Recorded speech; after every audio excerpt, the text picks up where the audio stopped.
Kasi ginawa mo. Anong say? O tapos, Tulong na gawin ko. nagsaya at saka, Eh sabi mo kasi magsaing, Oh. tapos ihanda yung kamatis tsaka itog na pula. Oh, yun naman pala eh. Ano ginawa mo sa kamatis? Then nilagay ko doon sa suinay. Oo na.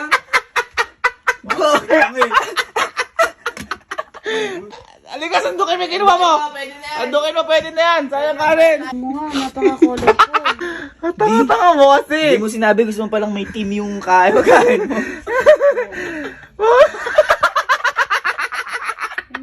Wow! Ang ganda mo talaga sumunod! Guys, kain tayo guys! Si Barney nga lang ang ulam.